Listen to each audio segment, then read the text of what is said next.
And here we go. Welcome to episode 23. Bet Parks presents Stick to Hockey Live. Jason Martinez, Anthony DeMarco from thefourthperiod.com is going to join us in just a moment. This is not an ICYMI edition. This is actually live because we didn't do one earlier today. I had a bunch of stuff to do today, some stuff I had to tape and stuff like that. So we are doing our first prime time edition. Prime time. We're like Deion Sanders. Prime time. And I don't know, maybe we'll do more nighttime shows if this goes well. I'm probably better at night.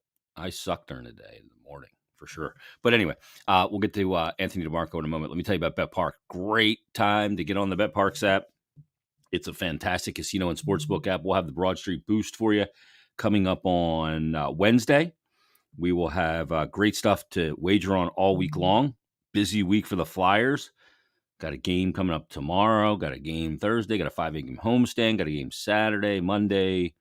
Tons of action to bet on, including pro football, college football, pro hoops, college hoops, you name it. It's all that World Cup. You can bet on all of it. Easy to sign up, fun to use, and faster to win than ever before. And right now, all Bet Parks users can use the promo code JASON750, JASON750. That'll get you a risk-free bet up to $750. Terms and conditions do apply. Again, new and existing users as well. So download the new Bet Parks app today. You do need to be over 21 or present in Pennsylvania or New Jersey. Gambling problem, call 1-800-GAMBLER. For example, too, if you wanted to go on it right now, find one of the game that's on, you want to bet it going forward or any element of it, go for it. Jump on there and check it out. Also, Conquerville Subaru, fantastic dealership, great people, and their slogan is Conquerville Cares. Why? Because it's a fact. They care. And they have done so for a very long time. They're working in the community, unparalleled. They were the first Subaru Nation Love Promise dealer of the year winner back in 2015. And right now they've got the Share the Love event, which is just incredible. It goes all the way through January 3rd, started on November 17th, where Subaru will donate $250 for every new car sold to one of 5 charities. Now, here are the 5 you choose: the ASPCA, Make-A-Wish, Meals on Wheels, Nation Sparks, or Conquerville's hometown charity, that is Nemours Children's Hospital of Delaware. It's a great time to visit the beautiful showroom on Route 202 in Glen Mills and head in for the holiday season. Check out a list of certified pre-owned inventory or also a list of incoming Subaru vehicles, and you're going to love it. You're going to fall in love with Conquerville Subaru. It's more than just a dealership. It's a great, great service department with a free car wash with every visit and great people. So visit ConquervilleSubaru.com online. Check out the beautiful showroom on Route 202 in Glen Mills. And remember, Conquerville cares. Let's get to him right now. From Montreal, it is the man from thefourthperiod.com, A. DeMarco 25, Anthony DeMarco. What's going on, Ant? Not too much, man. It does feel weird to be doing this in the evening, eh? Feels like I should be sitting down with a bowl of ice cream or something, but here we go. Well, maybe it's good to change things up when you're in the midst of a 10-game winless skid, 0-7-3 in their last 10. And you know, this is something I've talked about quite a bit on Flyers Daily is, you know, if you take the top 5 guys off of any team, they're going to have a hard time winning. You take the top 5 forwards off of this team, I think it's going to be impossible to win because they don't have the depth. As constructed with every guy available and playing close to peak, they're still probably not a playoff team because they don't have enough talent. But that's the rational part of it. The emotional part of it is, oh shit, another 10-game winless skid. 3 years in a row. When is this going to end? Yeah, because they're 2 games under hockey 500, I think it is. If I'm not mistaken, they're 7-9-3, is it? Is that their official record? I think something like that. Yeah, their official record is, as I try and load this up. Are you getting a delay from me, by the way? A bit. I'm getting a bit of a delay from you. All right, 7-10-5. All right, jump off real quick and then jump back on. That'll kill the delay. So I'll kick you out. And then just jump in, and that'll help out the delay. Because I was sensing we were having a delay as well. These are the things I'm able to tell. So, yeah, they're 7-10. I just lost it. No, of course I did. 7-10-5. So basically 7 wins on the season and 15 losses. That's the way I tend to look at it. I don't care. You know, one team leaves the building at the end of the night with a win. whether that's regulation, overtime, or shootout. One team leaves the building with a loss, regulation, overtime, or shootout. I don't try not to get caught up in this hockey 500. Yeah, I'll take the loser point, but I don't love the whole notion of the loser point. All right, he's back right now. That better now? Yep. All good on my end now. So, 7, 10, and 5, but really 7 games they've won and 15 times they've left the building with a loss. Yeah, so if you had told most people that, let's say after the American Thanksgiving or right around Thanksgiving, the Flyers would be 5 points out of a playoff spot, 3 games under hockey 500, 19 points, I think most of us would have been like, yeah, that's pretty par for the course. Forget the injuries, even if they were healthy. I think a lot of people have been like, yeah, that's about where I expect them. But I think that it's more dramatic now because of what you alluded to, because it has come off the heels of a 10-game winless streak, the third year in a row of a 10-game winless streak. And they've wound up in a spot that I think we were all kind of expecting them to be in at this point, because they overachieved so much earlier in the season, primarily on the back of elite level goaltending. But when you kind of really look at it as a big picture, I don't think anyone was really expecting them to be anything better. And then you factor in the injury situation that they've been without Atkinson and Couturier and JVR and, 5 of their top 6 forwards in a lot of ways. I don't think anyone could really be that shocked with where they are right now. But obviously it's been so amplified because of the 10-game skid. Yeah. And, I see so much. I talked about this earlier today on another podcast. I see so much talk about, because Torts is trending again, and that Torts, a lot of people saying, well, what are they going to do if Torts just says, I didn't sign up for this, and tuck tails and runs? And I go, this is exactly what Torts signed up for. He knew what he was getting into. He's gotten into this in 4 previous stops, excuse me.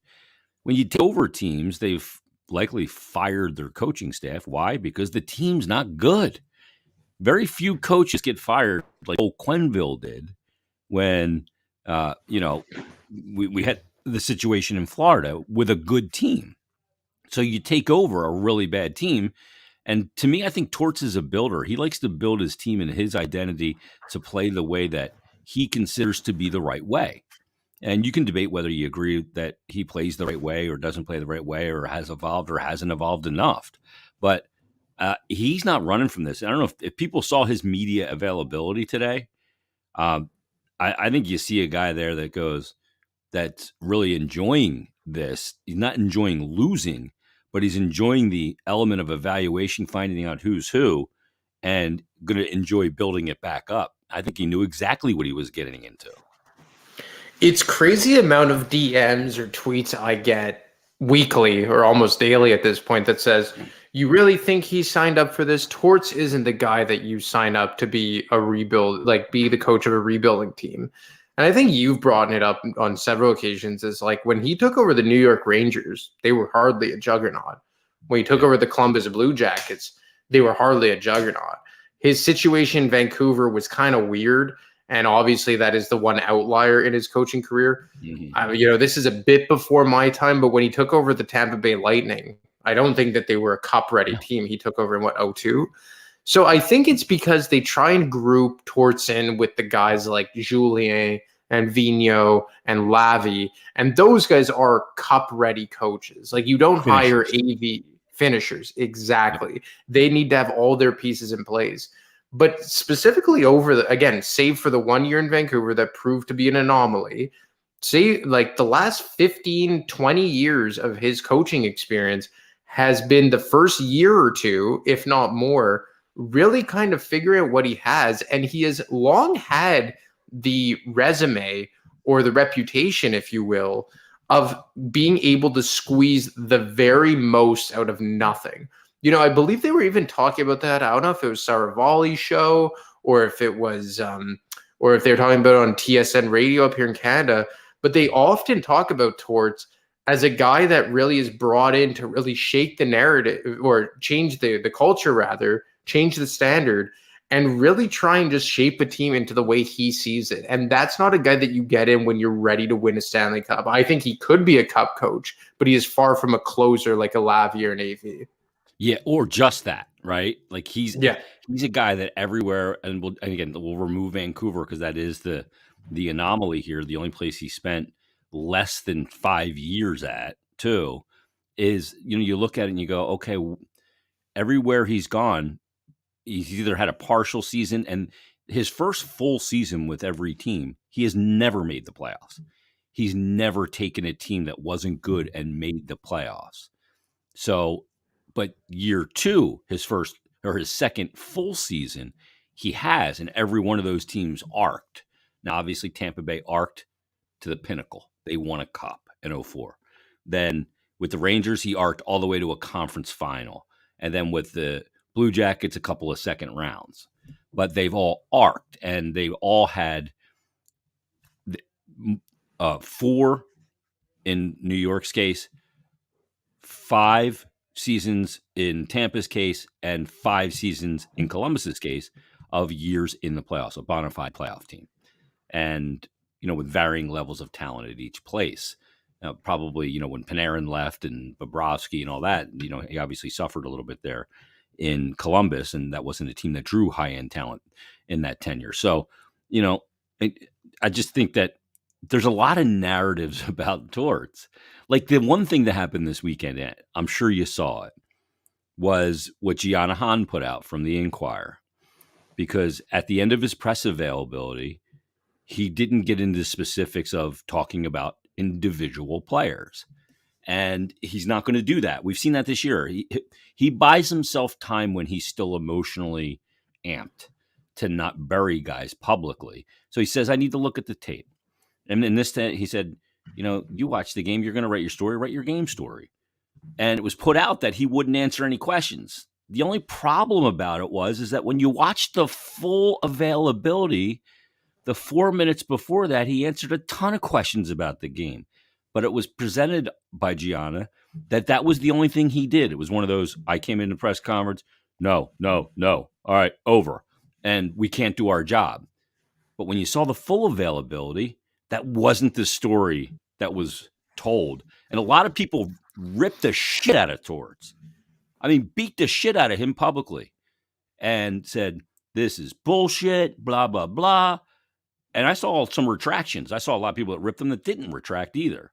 Because I posted it. I saw the tweet initially. Then I went back and I watched the full press conference. So I posted it and said, this is not how that was presented in that tweet to me. Well, look, obviously Gianna does great work with the Inquirer, her colleague Olivia as well. From all I know, they've been really good on this is their second year on the beat or their third year. Second.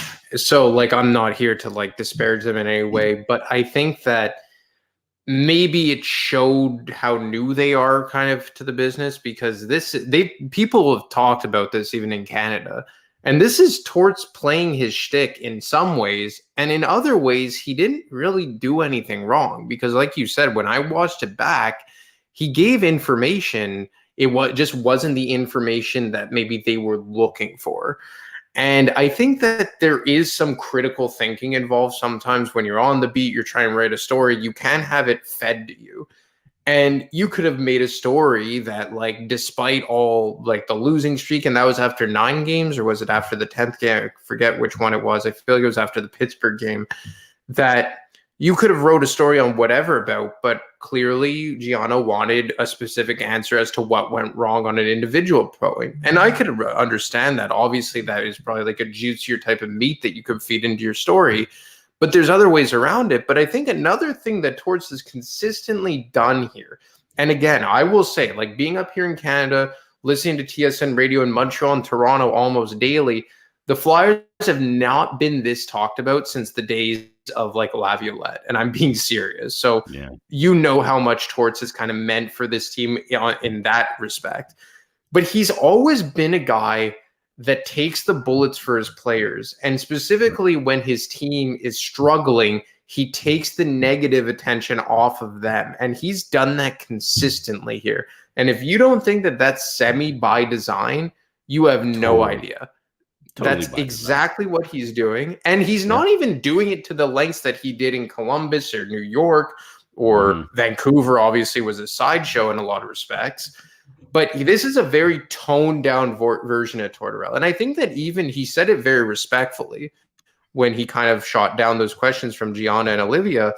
But I think you have to A, respect the fact that he's not a guy that's going to disparage his players. And B, you have to respect the fact that this guy plays into his shtick and you just got to take it for what it is. Yeah. And I look at it, I go, this is exactly what he's. I talked about it a lot over the summer in my conversations with guys that played for him. One of the things they loved about him is when things go really sideways, that he makes himself the story and takes a lot of pressure off the guys that are playing for him. Let's get to this. Let's get to this question from Matt S. Matt S says, "Hey guys, question about identity." He said, "It's clear the Flyers tried hard to rediscover / return to their BSB roots, Broad Street Bully roots this summer. Is there any thought into the notion that it's actually holding them back?" I mean, I don't know that they went. You can't go back to Broad Street Bully. I mean, they're trying to go back to, I guess, to being a more physical and more difficult team to play against. I don't think you can ever go back to Broad Street Bullies. That kind of hockey's so far gone, in my opinion. And if you try to go even further, I think that would be a mistake. I mean, because you bring in Delarier and he leads the team in fighting. I guess that's kind of Matt's point. I don't know that that's holding them back. I mean, can it hold them back at this point when you're missing, 5 of your top 6 forwards? I mean, they just don't have nearly enough talent that they're putting on the ice right now. So I don't know that anything else is holding them back other than that. I mean, you have Sealer in, who's been pretty good. I guess he's one of those pseudo throwback guys a little bit. Obviously, Delarier is. And I think there's room for one of those guys in your lineup. Say what you want about the 4-year contract. I didn't like the 4-year deal either. That to me was like, seriously, 4 years for that type of player. I think that was a Tortorella signing. Him telling the general manager he wanted this guy, and that was the particular guy, and do what you got to do to get it done. And then I mean, the other guy, I guess you could put into that category.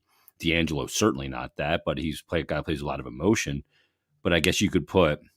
I mean, who else would you put in that? McEwen, Ristolainen. Didn't even make the team out of camp. McEwen, Risto, you know what I mean? I guess they've committed long term to Risto. Obviously, there's an organizational incentive there.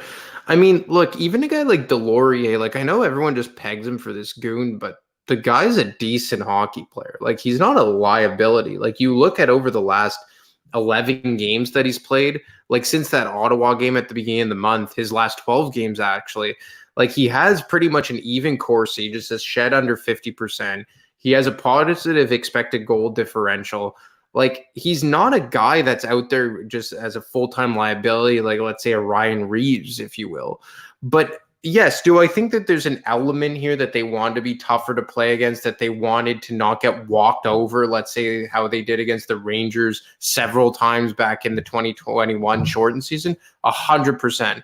That's been what it is. But you look at teams that have been successful, and there is a certain competitive toughness that comes with a successful team. Like it's not a secret, or it's not like profound to say like Tampa Bay had their elite players and they wouldn't have won without those elite players, but they only won those cups when they brought in Coleman, Goudreau, Maroon.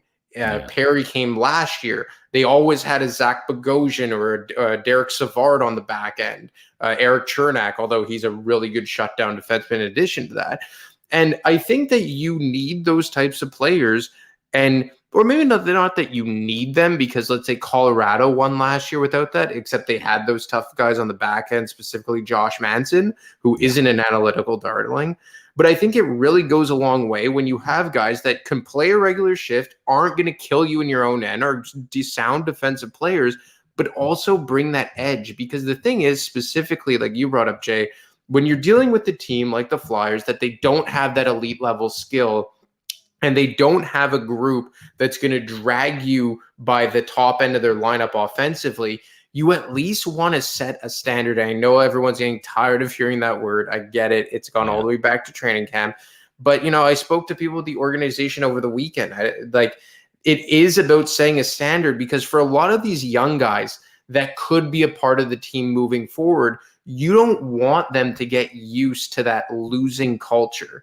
And not only losing, but getting pushed around out there, losing on the scoreboard, and also losing in it looking weak or meek, I guess maybe the right word.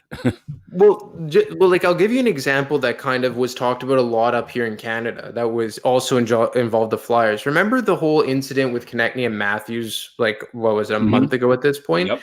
That was talked about ad nauseum on Toronto radio, because they showed, like, for once it looked like the Toronto Maple Leafs players gave a shit.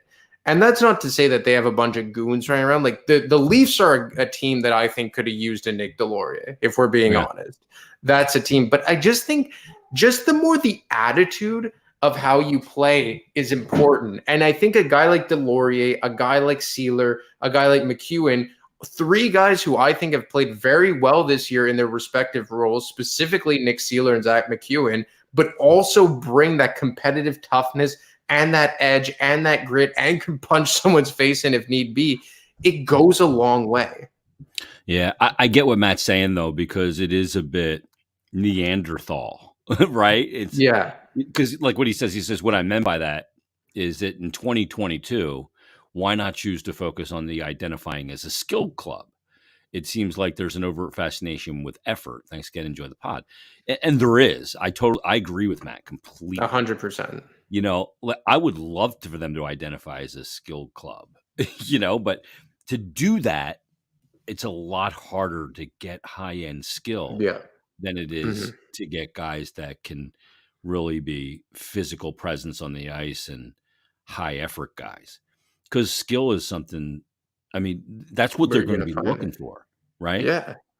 I mean, well, you can't just find that on the trade market or the free agency, or you can go to try and keep it. Yeah, and like, look, obviously we all heard about Gaudreau and DeBrincat, but I think we talked about it last week. Like, what has DeBrincat got done for the Ottawa Senators in terms of moving the needle for them? Yeah. What has Gaudreau done for moving the needle in Columbus?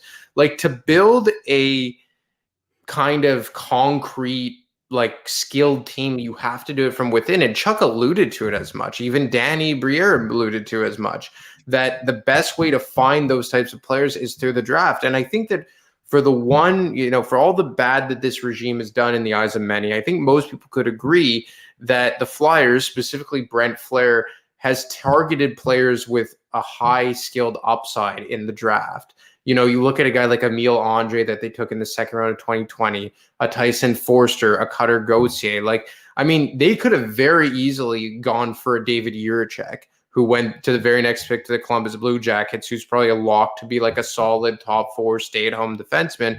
But they went with the guy who, in a lot of respects, could have the highest offensive ceiling out of all those top picks in the last year's draft.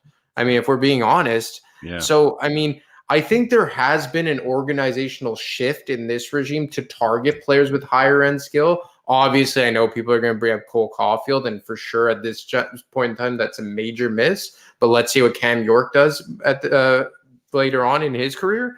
But I mean, as a whole, I think the Flyers have made an effort to draft more skill. It's not something that you could change overnight via the draft or via free agency. Yeah. Look, I want more skill here, bad. It's why I've said I've done so many pods. You and I have done them, I think, over the last, bit about trying to find a way to pry a Marner out of Toronto, right? I want Toronto to fail so that a player like Marner, a high-end skilled player, is available, because it's very rare that you can trade for one.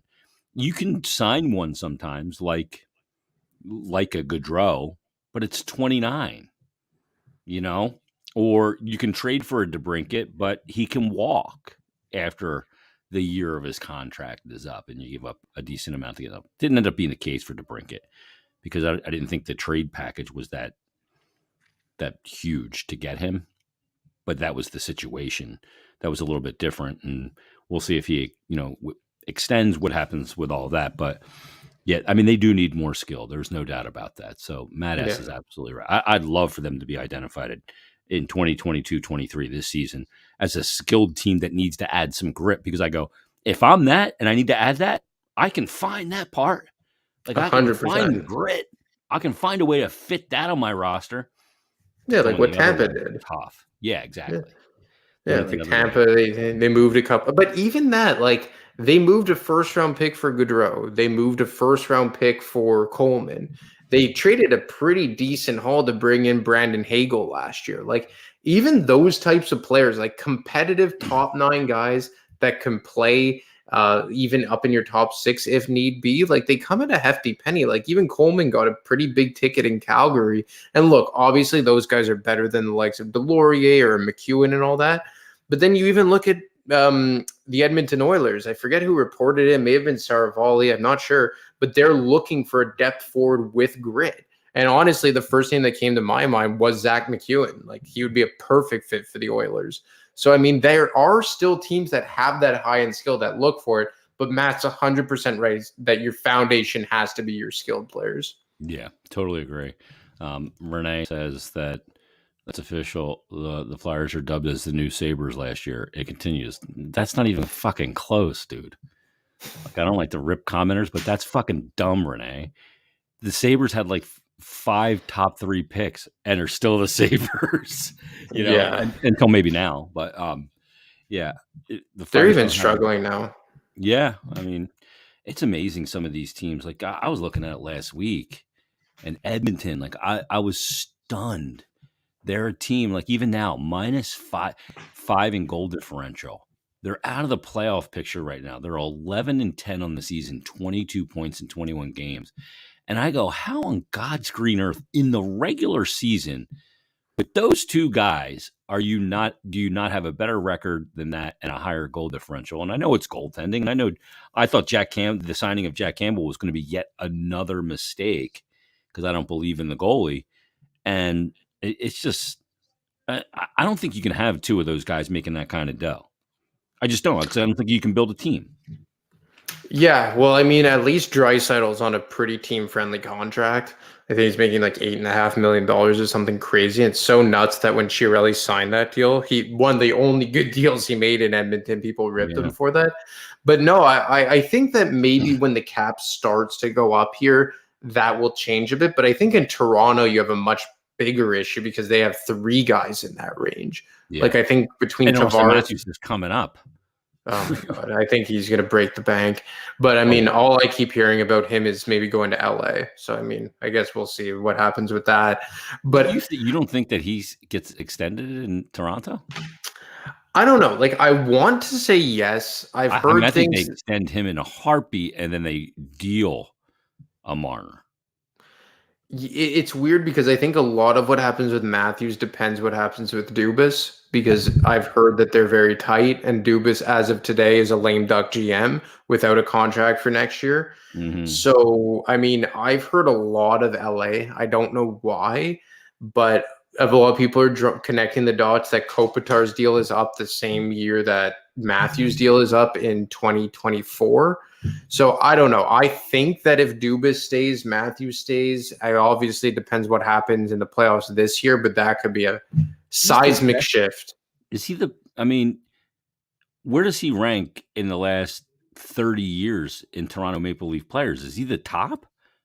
Yeah, I listen to Sundin? Toronto. I listen to Toronto radio daily because they have a really good sports show down there, or up there in your case, Overdrive, and they routinely say that he's already the best player in their franchise's history, like Yeah, better he might than. be, right? Well, I mean, like let's run through it. Sundin, Gilmore, Wendell Clark. Like I think he's way better than. Well, maybe not way better, but I think he's better than all those guys. Like I don't think there was ever a point where Sundin or Gilmore were considered as the best players in the NHL. I think Matthews has already kind of cemented himself as the best player in Maple Leafs history. Yeah, I can't see them moving on from him. I think they would re-sign him and create cap space by getting rid of a guy like Marner, who Yeah.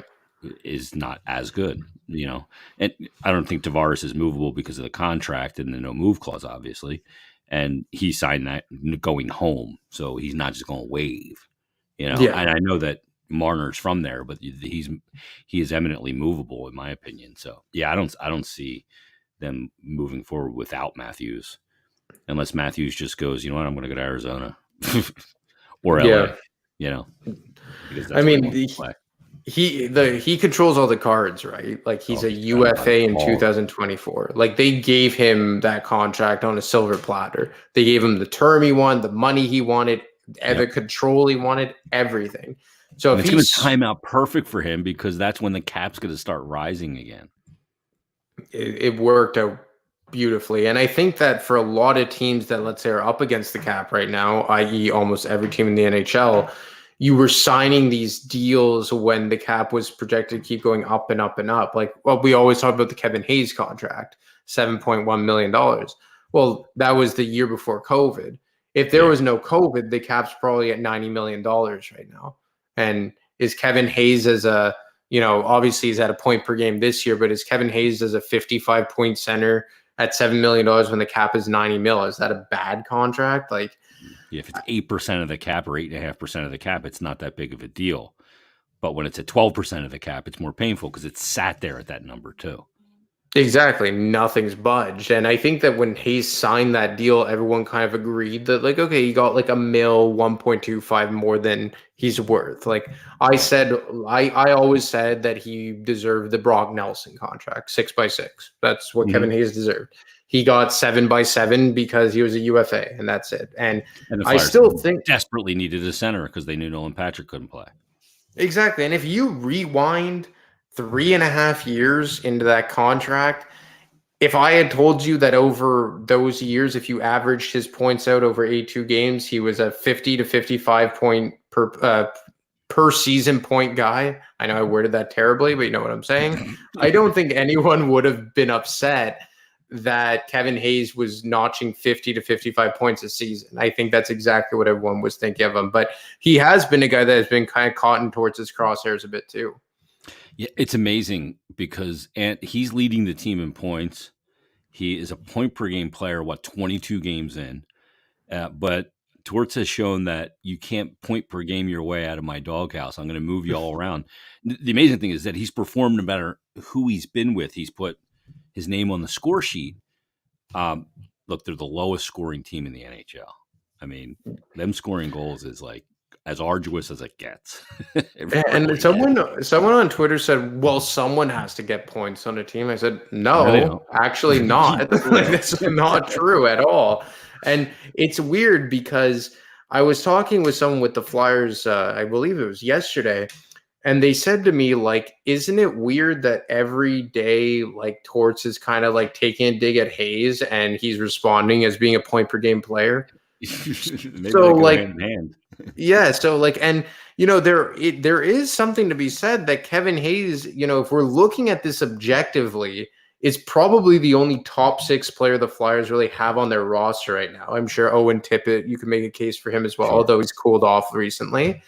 But I'm just like, and he's producing with anyone, playing left wing. I think he was taking reps at right wing today, like center. I like him on the off wing, by the way. I do too. I think his game has always been well suited to translate to wing. I agree, and it's the only time that he can play with Farabee. Farabee can't read off him if Hayes is the center and dictating too much of, what side of the ice is the strong side and all that in the O zone and the D zone. But if he's on the wing, I think Farabee can read off him, which you saw the goal the other night Farabee gets, right? Hayes just gets that pass from Sedlak over the blue line, just wires it right to the middle pad, right to the right pad, POP rebound right to frickin' Farabee, who buries it on Varlamov. That's a predictable play because you know where Hayes is going to be. But when he's in the middle as a winger, it's hard to read him because you have no idea where he's going to be. And look, like there are certain things of Hayes' game, like we talked about last week, like, you want some cleaning up in defensive zone. He has a bit of high event, all that. But the other thing is that, and we kind of talked about this with Provorov and D'Angelo, when you're playing that prominent of a role and that many minutes on a team that isn't very good and doesn't have a lot of offensive power and struggles to sustain puck possession and get chances in the offensive zone, and you're constantly defending like they were in the Pittsburgh game, your metrics aren't always going to look very great. And look, we know that even on an individual basis, Hayes is far from a Selke winner. But I just think that given the situation, he's a guy that he's another one of those players, and I've said this often, similar with Hart and similar with Provorov, is that he seems to play his best when the chips are down, like he did in 2020 in the bubble when he was the biggest point producer. But I still just think that, look, I understand that given the contract and given the fact that the Flyers have no one else right now, that people tend to want more from him. But I think that when you just kind of really look at the grand scheme of things, what else were you really ever expecting of this guy? Yeah. Yeah, no, I agree. I absolutely agree. TK gets put on injured reserve. That's just retroactive to make room for Zamula to come up, and he's going to get put in the lineup if DeAngelo. Torts said today he expects DeAngelo will be able to go. He's banged up. He's been playing so many minutes. Who comes out if DeAngelo is in the lineup? Who comes out for Zamula? I think it's going to end up being Braun. Seems to be trending that direction. I mean, I think Charlie O'Connor alluded to that today. And didn't you say that Torts had some choice words for Justin Braun? Yeah, he was critical of him today. Like, look, I mean, Justin Braun, like, I'm a big Justin Braun defender. I have always liked Justin Braun. I think that by and large, the month of November, he mostly did his part, positive expected goal differential. Obviously, in the last few games, it hasn't been as good. Him and Sanheim, well, Sanheim too has been kind of up and down this season, better as of late. But if you look at who else were to come out, I don't really know who it is. It's obviously not going to be Provorov. You're not going to take out Sanheim. And Nick Seeler has, in terms of their respective roles, he's been their best defenseman by a wide margin. Like his expected goal differential is really very strong. And I even think Ristolainen has, thrown together a solid 10, 11 game stretch here, like not without its ups and downs. But I think Ristolainen's play overall since being benched was it against Ottawa that they sat him? I believe so. Mm-hmm. Yeah. I think that, he's been a lot better, like positive shot differential, positive chance differential, or actually negative chance differential, but he actually positive. Started the game with Sanheim. Yeah, they've been really up and down with that. Like sometimes it's Braun, sometimes it's Sanheim. But yeah, like Ristolainen, positive expected goal differential. So, I mean, I think Ristolainen's game overall in November trended in the right direction. Mm-hmm. So, I mean, it would make sense that it would be Braun. And if I look at this team, the one guy that I would bet a decent amount of money on not being on the roster next year on the back end is Justin Braun. Yeah. Because expiring contract, doesn't have term. Nick Seeler, I think there's no real reason to trade him. You get what, a 5th round pick from, and you just have to go out and sign that exact same player. So, I mean, it makes sense to me, and I've long thought that they should really try Zamula on the right side, maybe with Sanheim. I think he'll probably start with Nick Seeler, but it makes a lot of sense that it would be Justin Braun. Yeah, and, Torts talked about it's time to develop a guy further now. It's time. He basically admitted in his availability today that, Braun's not a part of the future.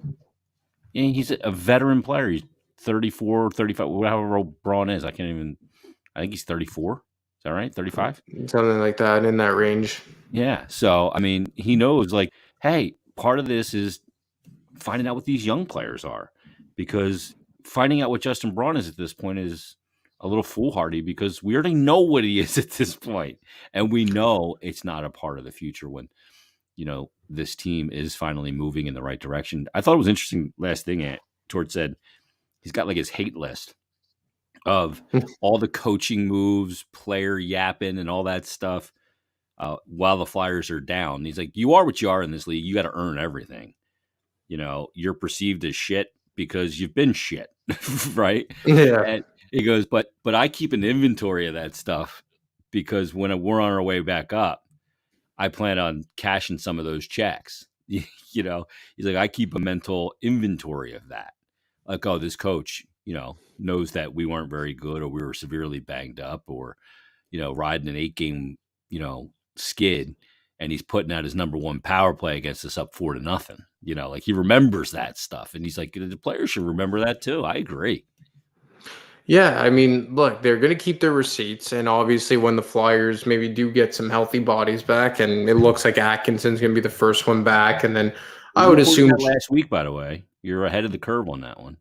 Thank you, I appreciate it. I was told latest January, but they were expecting well before that, which I mentioned in my story. But yeah, obviously, they were expecting him back sometime soon, and lo and behold, it looks like it's going to be this week. JVR, I think, is somewhere around the corner soon.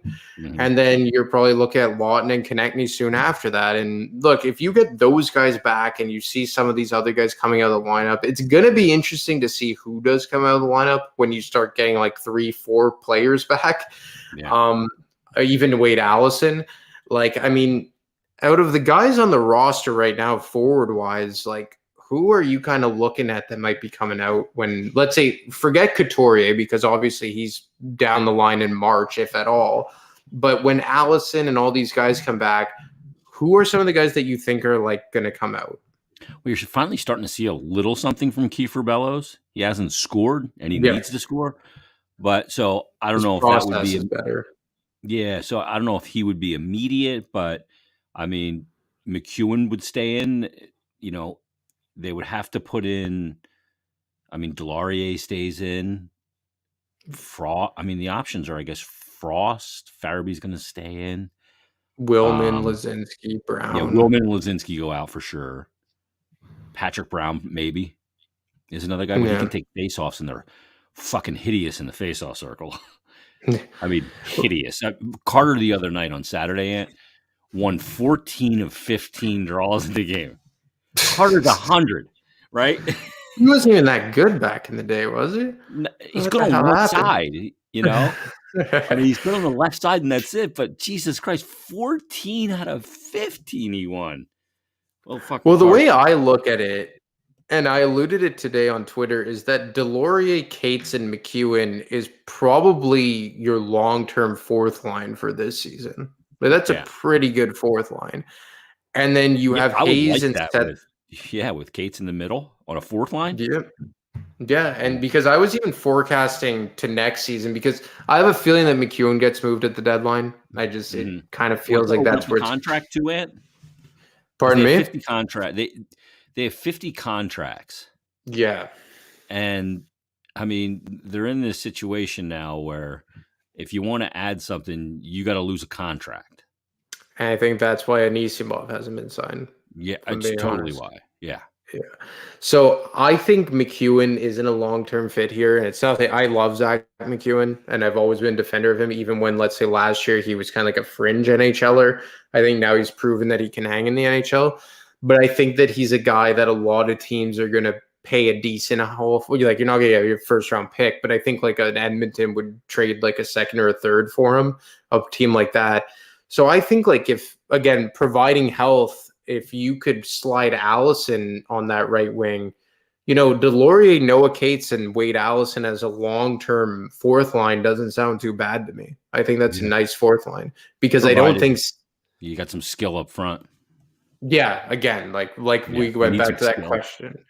Yeah, and like it seems like they have all the depth players you could ask for. Like, they have good depth, but you need that high-end skill, and that's why it's imperative that a guy like Gauthier hits. And it's imperative that they go out and they get preferably a top-line center this summer. Obviously, easier said than done.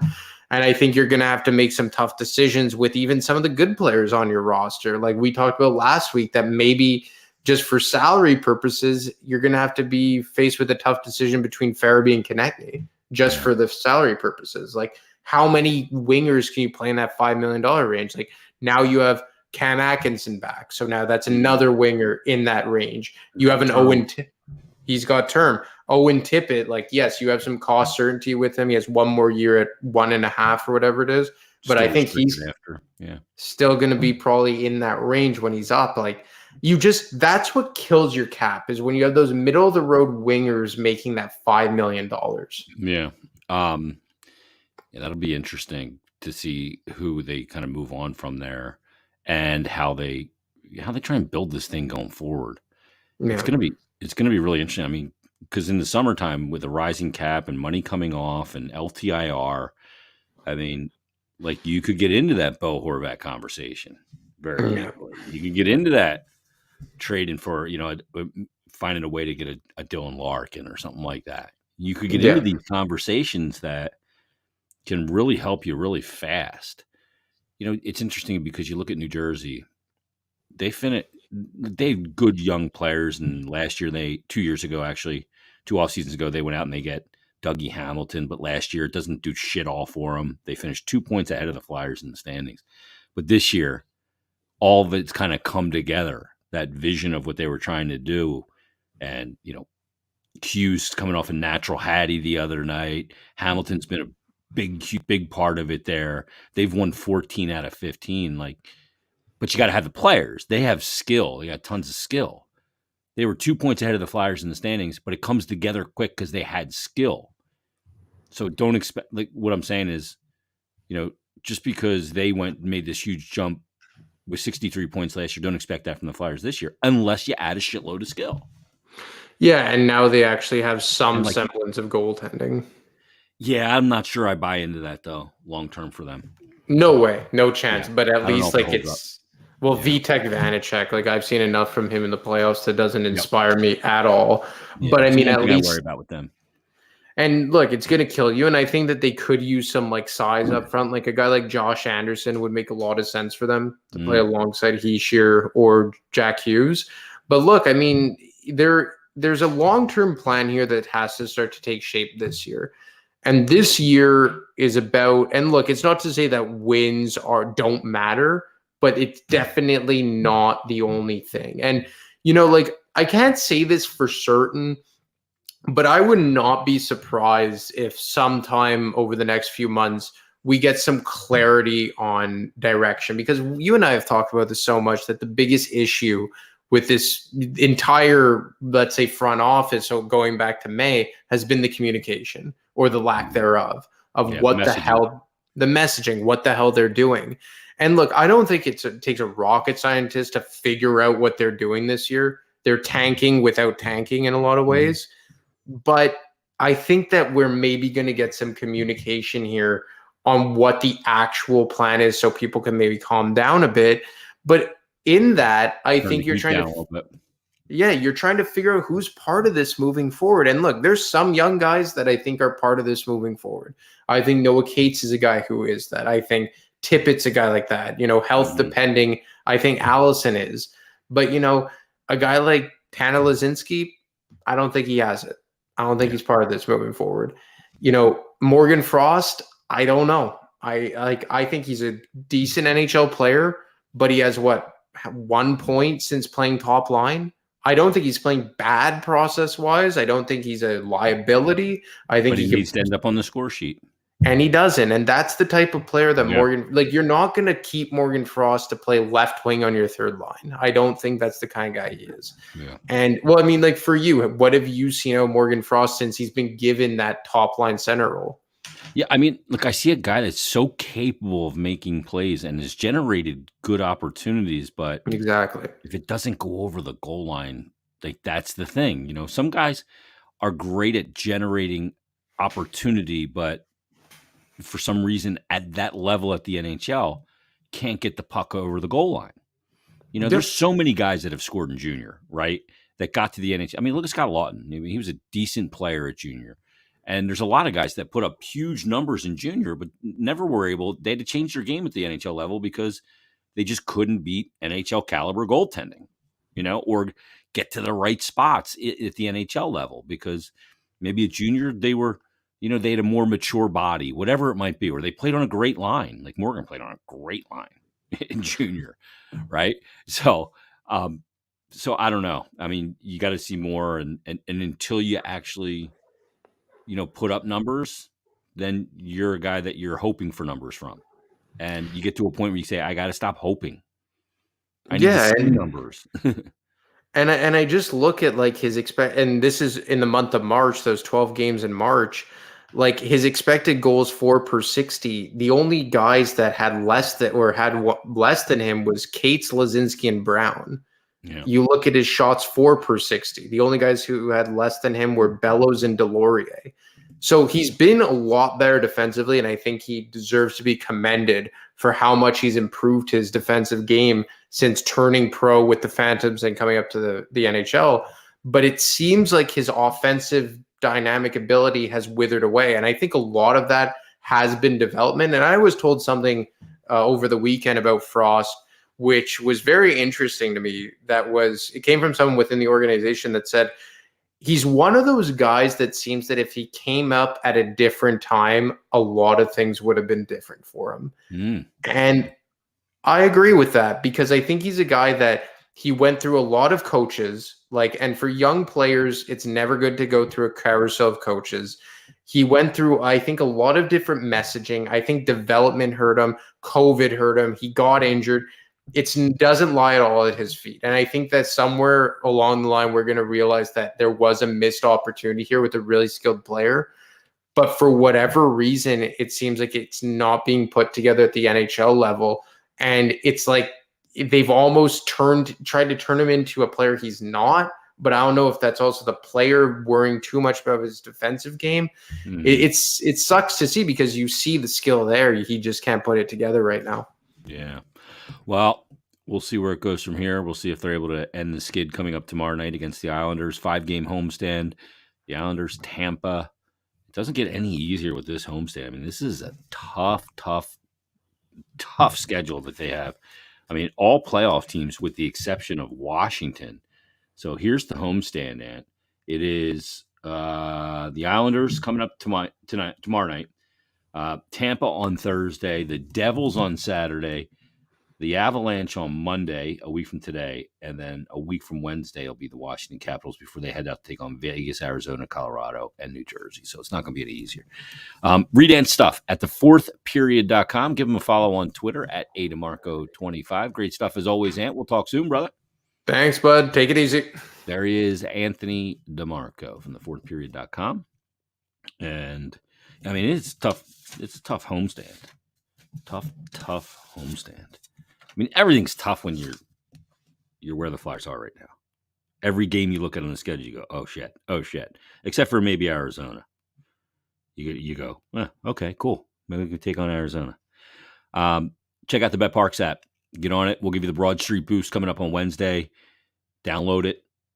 Check it out. Player performances, same game parlays, live in-game betting, props, parlays, teasers, you name it. It is all there. Futures on football, college or pro, basketball, college or pro, hockey, World Cup, you name it. You get your action in on it. Use the promo code JASON750. That'll get you that risk-free bet up to $750. Terms and conditions do apply. That's for new and existing users. So download the BetParx app today. You do need to be over 21 and present in Pennsylvania or New Jersey. Gambling problem, call 1-800-GAMBLER. Also stop by and see my buds at Conquerville Subaru on Route 202 in Glen Mills. A fantastic dealership, great work in the community. The Share the Love event going on right now through January 3rd, where Subaru will give you $250 for every new car sold, and you get to pick from one of 5 charities for them to donate that $250 to. ASPCA, Make-A-Wish, Meals on Wheels, Nations Parks, and Conquerville Subaru's hometown charity, Nemours Children's Hospital of Delaware. So great time to visit the beautiful showroom on Route 202 in Glen Mills. And you can check out all the certified pre-owned inventory and a list of incoming Subaru vehicles, and also the beautiful service department, free car wash with every visit. So visit ConquervilleSubaru.com, get all the details there. And again, check out the showroom on Route 202 in Glen Mills. And remember that Conquerville cares. Flyers back tomorrow night. Home stand begins with the New York Islanders. And we will join you on another brand new episode of BetParx Presents Stick to Hockey Live coming up on Wednesday. So everybody enjoy your hockey. We'll talk to you Wednesday on a brand new episode right here on BetParx Presents Stick to Hockey Live. Have a great night, everybody.